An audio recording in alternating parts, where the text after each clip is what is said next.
기독교 신학의 가장 중심에는요, 성육신이라는 정말 거대한 질문이 자리 잡고 있죠. 아니, 신이 어떻게 인간이 될 수 있었을까? 바로 이겁니다. 오늘 우리는 이 정말 심오한 교리를 한번 신학적으로 깊숙이 파고들어 볼까 합니다. 자, 그럼 이 논의를 어디서부터 시작해야 할까요? 당연히 요한복음의 그 장엄한 서문에서 시작해야겠죠. 태초에 말씀이 계시니라. 바로 이 구절이야말로 그리스도의 선제, 그리고 그 신성을 주장하는 가장 강력하고도 명시적인 성경적 근거라고 할 수 있겠습니다. 오늘 우리가 이 주제를 탐구할 방식은요, 일종의 변증법적 구조를 따를 겁니다. 그러니까 먼저 전통적인 성육신 교리를 한번 세워보고요. 그 다음에 여기에 대한 주요 비판들을 살펴본 후에 마지막으로 이 둘을 아우르는 신학적 통합이 과연 가능할지 그 가능성을 모색해보는 순서로 진행하겠습니다. 자, 그럼 첫 번째 섹션입니다. 여기서는 먼저 기독론의 핵심 명제를 딱 세우고 가겠습니다. 그건 바로 복음서가 증언하는 예수는 그냥 위대한 도덕 선생님이 아니라 신성을 지니신 바로 그 하나님의 아들이라는 주장입니다. 물론 이걸 가장 분명하게 보여주는 건 요한복음이죠. 하지만 다른 복음서들도 마찬가지입니다. 일관되게 예수님의 신적인 정체성을 암시하고 있어요. 여러분, 마태복음 16장의 그 장면을 한번 떠올려 보세요. 베드로가 주는 그리스도시요 살아계신 하나님의 아들이시니이다 라고 고백하잖아요. 그때 예수님께서 그걸 그대로 금정하셨다는 겁니다. 자, 그런데요. 이 전통적인 교리가 그냥 순탄하게 받아들여진 건 아닙니다. 아주 강력한 도전에 직면하게 되죠. 그리고 그 도전의 중심에는 바로 18세기 계몽주의, 그 합리주의 정신에서 시작된 자유주의 신학이 있었습니다. 바로 이 지점에서 기독론이 아주 결정적으로 갈라지게 됩니다. 한쪽에는 신앙의 대상인 신적인 그리스도가 있고요. 다른 한쪽에는 이성의 분석 대상인 역사적 예수가 서 있는 거죠. 그러니까 선재하신 하나님의 아들이냐 아니면 그냥 인간사회 개혁가냐, 이 두 개의 예수상이 정면으로 충돌하게 되는 겁니다. 초자연적인 요소들을 싹 걷어내고 시작하는 이 역사적 예수 탐구는요, 결국 예수를 아주 다양한 인간적인 모델로 다시 해석하려는 시도로 이어지게 됩니다. 이를테면 사회혁명가라든지 종말론적 예언가 아니면 도덕적 이상주의자 같은 여러 가지 다른 모습으로 예수를 그리게 된 거죠. 한 가지 예를 들어볼까요? 바로 민중신학입니다. 민중신학에서는 죄라는 개념을 하나님과의 관계가 끊어진 상태가 아니라 사회적이고 구조적인 악으로 다시 정의합니다. 그렇게 되면 어떻게 될까요? 당연히 예수님의 사명도 영적인 구원이 아니라 정치적인 해방이 되는 거죠. 자, 이런 철학적, 신학적 재해석도 물론 중요하지만 비평가들이 제기하는 훨씬 더 근본적인 도전이 있습니다. 그건 바로 성경 본문 그 자체에서 발견되는 내적인 모순의 문제예요. 다시 말해 성경의 무어성에 대한 직접적인 도전인 셈이죠. 이 질문, 복음서가 서로 모순된다면 과연 오류 없는 하나님의 말씀일 수 있는가? 이게 바로 바트 어만 같은 학자들의 연구에서 가장 핵심적인 부분입니다. 사실 어만은 원래 보수신학자로 시작했거든요. 그런데 성경 본문들을 연구하다 보니까 이게 도저히 서로 조화될 수가 없다는 결론에 이르게 된 거고 결국 불가지론자가 된 겁니다. 이게 바로 그 문제를 아주 명확하게 보여주는 사례입니다. 똑같은 사건이거든요. 세베대의 아들들이 예수님께 무언가를 요청하는 장면인데 마가복음에서는 아들들인 야고보와 요한이 직접 요청했다고 하고요. 마태복음에서는 그들의 어머니가 대신 요청했다고 나옵니다. 자, 그럼 누가 요청한 걸까요? 이런 명백한 사실적 불일치를 우리는 어떻게 이해해야 할까요? 만 같은 비평가들한테는요, 이런 불일치들이 아주 명백한 증거가 되는 겁니다. 아, 성경은 결국 인간의 책이고 인간적인 오류를 담고 있구나. 그리고 시간이 흐르면서 다양한 저자나 편집자들의 신학적인 의도에 따라 예수님의 원래 메시지가 왜곡되었을 가능성이 높겠구나 하고 생각하게 되는 거죠. 그렇다면 이런 본문상의 차이점들이 정말 성경의 권위를 무너뜨리는 결정적인 증거가 될까요? 꼭 그렇다고만은 할 수 없습니다. 이 문제에 대한 신학적인 답변은 우리가 영감이라는 교리를 어떻게 이해하느냐에 달려 있거든요. 여기서 핵심적인 구분은 바로 축자 영감설과 역동적 영감설 사이에서 나타납니다. 축자 영감설은 말 그대로 하나님이 모든 단어를 하나하나 불러주셔서 기계적으로 받아 썼다고 보는 거고요. 반면에 역동적 영감설은 조금 더 미명하고 복잡한 일종의 협력 관계를 이야기합니다. 이 역동적 영감설의 관점은 이런 겁니다. 하나님께서 복음서 저자라는 인간을 사용하시되 그들의 개성이나 문체, 또 그들이 속한 공동체의 필요나 신학적인 의도 같은 것들을 모두 그대로 사용하셔서 신적인 진리를 전달하게 하셨다는 거죠. 그래서 성경 본문은 완전히 인간적이면서 동시에 또 완전히 신적일 수 있다는 겁니다. 이게 아주 잘 드러나는 예가 바로 풍랑을 잠잠케 하신 이야기예요. 한번 보세요. 마가복음에서는 이 사건을 통해서 대체 이분이 누구시길래 바람과 바다도 순종하는가 하는 예수님의 정체성에 대한 질문을 던집니다. 그런데 마태복음은요, 똑같은 이야기를 가지고 예수를 따른다는 건 풍랑을 마주하는 것과 같지만 결국 그분이 우리를 구원하실 것이다 라는 제자도에 대한 교훈을 주고 있다는 거죠. 자, 이제 마지막 섹션으로 넘어가 보겠습니다. 성육신에 대한 이 모든 신학적 논쟁이 결국에는 하나의 지점으로 모이게 되는데요. 그 궁극적인 분기점이 바로 부활의 문제입니다. 생각해보면 당연합니다. 초자연적인 현상을 근본적으로 거부하는 입장에서 출발한다면 부활 역시 역사적으로 실제로 일어난 사건이 아니라 어떤 의미를 담고 있는 상징적인 사건으로 해석할 수밖에 없게 되는 거죠. 하지만 전통적인 신학의 관점에서 보면 이 육체적인 부활은 그냥 여러 기적들 중 하나가 아닙니다. 이건 모든 것을 판가름하는 단 하나의 사건이에요. 예수님이 정말 하나님의 아들이셨는지, 그분의 가르침이 진리였는지, 죄와 죽음에 대한 승리가 진짜인지, 이 모든 다른 기독교 교리들을 확증하는 초석화도 같은 사건이라는 겁니다. 그래서 절대 타협할 수 없는 기적인 거죠. 결국 성육신에 대한 모든 논쟁은 이 하나의 질문으로 돌아오게 됩니다. 성육신은 우리가 믿음으로 확증해야 할 역사적인 실제일까요? 아니면 이성으로 해석해내야 할 신화적인 상징일까요?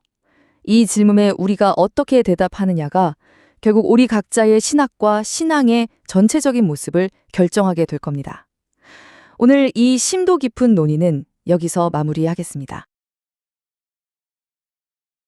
청취자분께서 보내주신 자료를 읽어보니까요. 이건 그냥 예수님은 하나님의 아들입니다 하고 끝나는 그런 단순한 신앙 고백서가 아니더라고요. 네, 맞습니다. 현대 신학자들이 정말 그럴까? 하면서 던지는 아주 날카로운 질문들에 정면으로 맞서는 정말 흥미진진한 신학적 논쟁의 한복판으로 들어가는 느낌이었습니다. 맞습니다. 보내주신 자료는 마치 신학계의 격투기 챔피언십 관전평 같았어요. 아, 챔피언십이요? 네, 한쪽 코너에서는 예수를 사회혁명가로 보는 민중신학이나 역사 비평학의 도전자들이 서 있고요. 반대편 코너에서는 전통적인 복음주의 관점이 이 모든 공격을 어떻게 방어하고 또 반격하는지를 보여주죠. 오늘 저희는 그 링 위에서 오가는 치열한 공방을 함께 따라가 보려고 합니다. 네, 오늘 저희의 목표는 바로 그겁니다. 이 자료가 펼쳐놓은 논쟁의 지도를 보면서 예수의 신성이라는 기독교 신앙의 핵을 둘러싸고 어떤 질문들이 제기되었고 또 그에 대한 답변은 어떤 신학적 고민을 담고 있는지 한번 깊이 파고들어 보겠습니다. 그럼 1라운드 공이 울렸다고 생각하고 바로 시작해보죠. 좋습니다. 자료의 첫 부분은 역시 요한복음 1장, 태초에 말씀이 계시니라로 시작하더군요. 네. 기독교 신학에 조금이라도 관심 있는 분이라면 이 구절의 무게감을 아실 텐데요. 그야말로 예수의 신성에 대한 가장 강력한 선언문이잖아요. 그렇죠. 이건 거의 신학적 선전포고에 가깝습니다. 선전포고라. 네. 단순히 훌륭한 스승이나 메시아를 넘어서 예수가 천지창조 그 자체에 참여한 하나님이라고 말하는 거니까요. 이 자료는 이 로고스 기독론이 헬라 철학의 로고스 개념과 구약의 지혜 사상을 모두 아우르면서 예수를 우주의 근원으로 격상시키는 엄청난 역할을 했다고 분석합니다. 후대 삼위일체 논쟁 같은 모든 신학적 논의다 사실상 이 구절에서 출발했다고 봐도 과언이 아니죠. 그런데 바로 그 지점에서 현대 신학의 가장 거대한 도전이 시작된다는 게 흥미로웠습니다. 네네. 자료에 따르면 18세기 계몽주의 이후 잠깐만 정말 신이 인간이 되고 죽었다가 살아나는 기적이 일어났다고? 이거 이성적으로 설명이 안 되잖아요? 이런 질문이 본격적으로 제기되기 시작했다는 거죠. 네. 바로 그 합리주의라는 새로운 안경을 끼고 성경을 보기 시작한 겁니다. 아, 새로운 안경? 네. 자유주의 신학은 이 안경을 쓰고 성경에 나오는 초자연적인 기적들은 역사적 사실이 아니라 후대 교회가 예수를 신격화하면서 덧붙인 신앙 고백일 거야 라고 주장하기 시작합니다. 여기서부터 역사적 예수, 즉 교리의 옷을 벗겨낸 인간 예수와 신앙의 그리스도, 즉 교회가 고백하는 신적인 예수를 분리하려는 시도가 나타나는 거죠. 아, 이것이 자료가 분석하는 복음주의와 자유주의가 갈라서는 결정적인 분기점입니다. 그렇군요. 그럼 그 자유주의적 관점의 구체적인 사례들을 한번 살펴보죠. 자료에서 첫 번째로 꼽은 게 바로 한국 신학계에 큰 영향을 미친 안병무 선생의 민중신학입니다. 네. 예수를 죄로부터의 구원자가 아니라 억압받는 민중을 해방시키는 혁명가로 보는 관점이죠. 여기서 핵심은 죄의 개념이 완전히 재해석된다는 겁니다. 죄의 개념이요? 네. 전통적으로 죄는 하나님과의 관계가 깨진 수직적인 문제였잖아요. 그렇죠. 그런데 민중신학에서 세상 죄는 불평등한 경제구조, 정치적 억압, 성차별 같은 구조학을 의미합니다. 아, 사회적인 문제들. 그렇죠. 그러니 구원 역시 이런 사회학으로부터의 해방이 되는 거죠. 자료는 안병무 선생이 여기서 더 나아가 고난받는 민중이 곧 예수라는 파격적인 주장까지 했다고 설명합니다. 듣기만 해도 굉장히 강렬하네요. 그런데 이 자료는 이 관점에 대해 분명한 비판의 날을 세우고 있더군요. 사회 정의를 외치는 게 왜 문제가 되죠? 비판의 핵심은 환원주의입니다. 환원주의. 즉, 복음이 가진 훨씬 더 크고 근원적인 차원, 사탄의 권세와 죽음으로부터의 해방이라는 을 사회정의 실현이라는 하나의 좋은 가치로 축소시켜버렸다는 겁니다. 아, 너무 좁게 봤다. 네. 물론 이 자료도 사회 구조학의 존재나 그 배후에 있는 악의 힘을 부정하지는 않아요. 다만 그것이 복음의 전부는 아니라는 거죠. 마치 심장병 환자에게 피부과 연고만 처방하는 것과 같다는 시각입니다. 알겠습니다. 복음의 스케일을 너무 축소했다는 비판이군요. 두 번째 사료로 넘어오면 존 도미니크 크로산 같은 학자들이 이끈 예수 세미나가 등장합니다. 아, 예수 세미나. 네, 이들은 더 급진적으로 나아가는 것 같던데요? 네, 이분들은 아예 신학을 고고학처럼 하려고 했죠. 고고학처럼요? 복음서에 기록된 예수의 말과 행적을 하나하나 분석하면서 이건 진짜 예수가 한 말 같아. 아니, 이건 후대에 지어낸 얘기야. 하고 투표를 합니다. 투표를요? 네. 그 결과로 재구성된 예수는 신적 존재가 아니라 사회 변혁을 꿈꿨던 현자나 냉소적인 철학자 혹은 종말론적 예언가 같은 여러 인간적인 모습 중 하나로 그려지게 됩니다.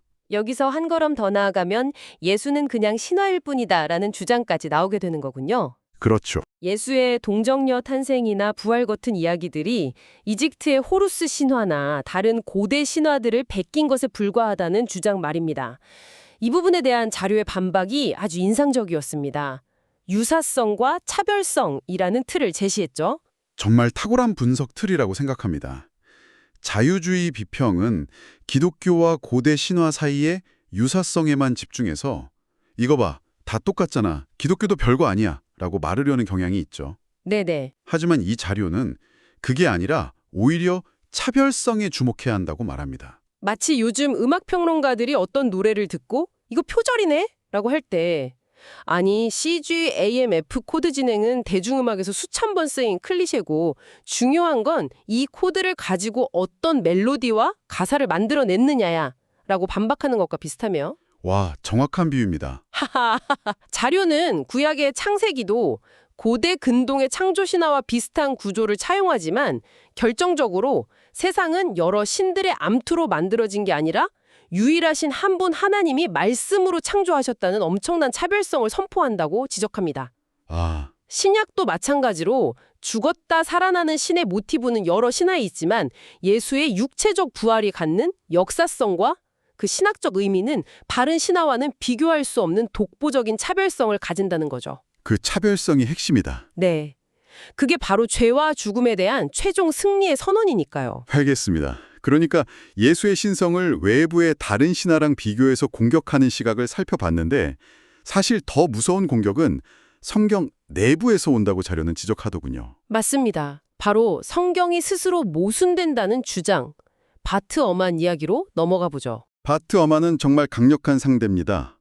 원래는 보수적인 복음주의 신학교에서 공부했던 촉망받는 학자였거든요. 아, 그랬군요. 그런데 성경 원문을 깊이 연구하다가 수많은 모순과 불일치를 발견하고 결국 신앙을 버리고 불가지론자가 된 인물이죠. 그의 주장은 그래서 더 날카롭고 아프게 다가옵니다. 그거 제기하는 모순의 예시로 자료가 든 것이 야고보와 요한이 예수님의 좌우편 자리를 요구하는 장면이었어요. 네, 그 유명한 장면이죠. 마가복음에서는 두 아들이 직접 요구하는데 마태복음에서는 갑자기 그들의 어머니가 나타나서 대신 요구하죠. 사소해 보이지만 이런 차이들이 쌓이면 성경이 정말 하나님의 무오한 말씀이 맞나? 라는 근본적인 질문에 도달하게 된다는 겁니다. 그렇죠. 어마는 이런 모순들이 필사 과정의 단순한 실수가 아니라 저자들이 각자의 신학적 의도에 따라 이야기를 바꾸거나 창작한 증거라고 봅니다. 의도적으로요? 네. 그러니 우리가 지금 가진 성경은 예수의 원래 가르침에서 상당히 변질되었을 가능성이 높다는 결론에 이르게 되죠. 여기서 정말 놀라웠던 건 자료가 바틀 어만의 지적은 날카롭고 정당하다고 쿨하게 인정하고 들어간다는 점이었어요. 무조건 아니라고 우기는 게 아니라요. 바로 그 지점이 이 자료의 백미입니다. 어만의 도전을 피하지 않고 오히려 그 도전을 통해 기존의 성경관을 더 깊고 성숙한 차원으로 발전시키려는 시도를 하죠. 그래서 자료는 모든 단어가 기계처럼 받아쓰기 됐다는 식의 축자 영감설은 한계가 있다고 지적하면서 역동적 영감설이라는 대안을 제시합니다. 아, 그러니까 자료의 핵심 주장은 성경의 모순처럼 보이는 부분들이 사실은 버그가 아니라 피처라는 거네요. 네, 저자마다 다른 관점과 스타일을 하나님 의도적으로 사용하셨다는 아이디어. 이거 정말 관점을 180도 바꾸는 생각인데요. 맞습니다. 버그가 아니라 피처라는 표현이 딱 맞네요. 마치 같은 영상 클립을 가지고 두 명의 편집자가 전혀 다른 영화 예고편을 만드는 것과 같아요. 아, 예고편 비유 좋네요. 자료가 예로 든 갈릴리 광풍을 잠잠케 하신 사건을 보죠. 마가복음 편집자는 제자들이 저가 누구이기에 바람과 바다도 순종하는 고라며 놀라는 장면에 초점을 맞춥니다. 네. 이 놀라운 능력을 가진 주인공을 보라 라는 액션 스릴러 예고편을 만든 거죠. 예수의 신적 권능, 즉 기독론이 주제입니다. 그런데 마태복음 편집자는 그 클립을 다른 영화에 사용했다는 거군요. 그렇죠.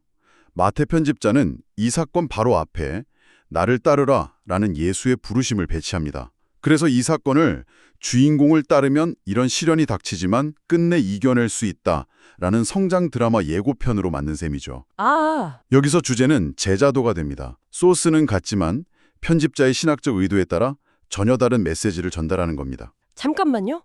그건 좀 위험하게 들리는데요. 신학적 의도라는 이름으로 저자들이 사실을 마음대로 바꿀 수 있다면 우리가 뭘 믿을 수 있죠? 어디까지가 의도된 편집이고 어디부터가 그냥 틀린 말인지 어떻게 구분하나요? 아주 중요한 질문입니다. 그리고 자료도 그 경계가 칼로 무자르듯 명확하지 않을 수 있다는 점을 인정합니다. 그렇죠. 세베대 아들들의 어머니가 실제로 왔는지 안 왔는지를 역사적으로 100% 확증하는 건 불가능할 수 있죠. 하지만 역동적 영감설의 핵심은 하나님께서 바로 그 인간 저자들의 관점, 그들의 공동체가 처한 상황, 그들의 신학적 의도까지 모두 포함한 최종 편집본을 우리에게 성경으로 허락하셨다는 믿음에 있습니다. 아, 최종 편집본. 네, 즉 마태의 편집 역시 성령의 영감 아래 있었다고 보는 거죠. 그래서 성경은 인간의 책이면서 동시에 하나님의 말씀이라는 신비로운 이중성을 갖게 됩니다. 결국 이 모든 논의가 기적이라는 문제로 다시 돌아오는 것 같습니다. 맞습니다. 계몽주의의 후예인 자유주의 신학은 기적을 이성적으로 받아들일 수 없으니 상징으로 해석하거나 아예 부정해버리잖아요. 그런데 이 자료는 기독교에서 기적을 빼면 안고 오는 찐빵 수준이 아니라 아예 다른 음식이 되어버린다고 아주 강하게 주장하더군요. 그렇습니다. 자료에 따르면 성경에서 기적은 그냥 신기한 쇼가 아닙니다. 뚜렷한 신학적 목적을 가진 행위죠. 행위. 구약에서 기적은 이스라엘을 구원하시는 하나님의 거룩한 전쟁의 도구였어요. 신약에서 예수님이 행하신 치유와 축기는 단순히 병든 사람을 불쌍히 여겨서 고쳐주는 걸 넘어섭니다. 아, 그 이상이다. 네, 그것은 이 땅을 지배하던 사탄의 나라를 깨트리고 하나님의 통치가 지금 여기에 임했음을 선포하는 메시아적 전쟁 행위라는 겁니다. 와, 전쟁 행위라는 표현이 굉장히 강렬하게 다가오네요. 그러니까 예수님이 기적을 행하신 건 이제 이 구역의 왕은 나다라고 선포하신 거군요. 바로 그겁니다. 따라서 기적, 특히 그 정점인 예수의 육체적 부활을 빼버리면 기독교가 말하는 사랑은 불교의 자비나 유교의 인과 구별되는 그 독특성을 잃어버리게 된다고 자료는 단언합니다. 죄와 죽음의 권세를 실제로 깨뜨린 사건이 없다면 기독교의 복음은 그저 수많은 좋은 가르침 중 하나로 전락하고 만다는 거죠. 여기서 자요가 제시한 침묵하시는 하나님에 대한 통찰이 정말 깊었습니다. 네, 저도 그 부분이 참 인상 깊었어요. 우리는 하나님이 전능하시고 기적을 행하신다면 왜 세상에는 아직도 이렇게 고통이 많고 내 기도에는 응답이 없는가 이 질문을 하잖아요. 네, 가장 근본적인 질문이죠. 그 질문에 대해 자료는 역설적인 답변을 내놓습니다. 우리가 먼저 얼마든지 바다를 가르고 죽은 자를 살리실 수 있는 전능하신 하나님, 우리를 위해 싸우시는 하나님을 굳게 신뢰할 때 비로소 기적이 일어나지 않는 지금 여기에 고난과 침묵 속에 담긴 하나님의 더 깊은 뜻을 물을 수 있게 된다는 겁니다. 기적을 행하실 능력이 있는 분이 지금은 침묵하고 계신다는 것을 믿을 때 그 침묵이 단순한 부재나 무능이 아니라 어떤 의미를 가진 행위가 될 수 있다는 말이군요. 네, 정말 성숙한 신학적 접근이라는 생각이 듭니다. 결국 이 자료는 예수의 신성을 믿음으로 받아들이는 것이 그의 인성을 제대로 이해하기 위한 필수적인 전제 조건이라고 결론 내리는 것 같습니다. 오늘 우리는 한편의 밀도 높은 신학 자료를 통해 예수의 신성을 둘러싼 현대 신학의 가장 뜨거운 전선을 함께 둘러봤습니다. 네. 역사 비평이라는 날카로운 메스가 성경을 해부할 때 신앙은 어떻게 응답하고 스스로를 변증해 나가는지를 엿볼 수 있는 시간이었습니다. 네, 특히 성경의 모순처럼 보이는 인간적인 측면을 덮어놓고 부정하는 게 아니라 오히려 그 안에서 하나님의 신적인 섭리를 발견하려는 역동적 영감설 같은 시도는 아마 청취자분들께도 많은 생각할 거리를 던져주었을 거라고 믿습니다. 오늘 분석을 바탕으로 청취자분께 마지막으로 생각할 거리를 하나 남겨드리고 싶습니다. 이 자료는 성경 저자들이 각자의 신학적 의도를 가지고 예수에 대한 자료를 편집하고 재구성한 것을 긍정적으로 평가했습니다. 그렇다면 우리는 어디까지를 성령의 영감에 따른 신학적 재해석으로 보아야 하고 어디부터를 역사적 사실의 왜곡으로 보아야 할까요? 복음서가 전하는 진실이 우리가 일반적으로 생각하는 역사적 팩트와는 다른 차원의 진실일 수 있다면 그 진실의 본질은 과연 무엇인지 이 경계에 대해 고민해 보시는 것이야말로 오늘 나눈 대화의 의미 있는 연장선이 될 것입니다.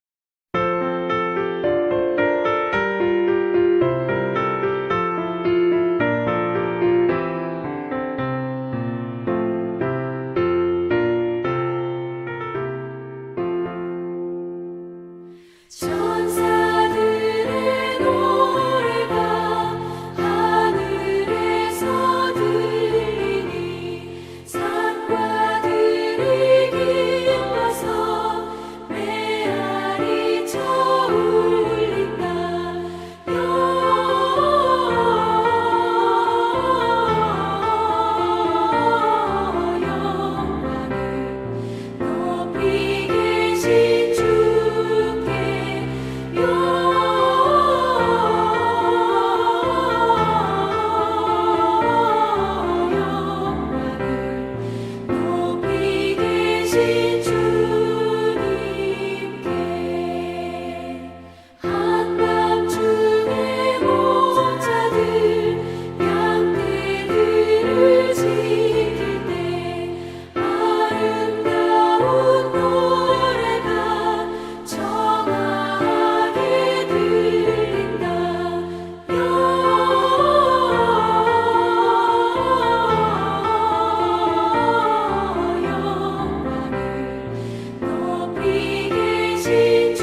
있습니다.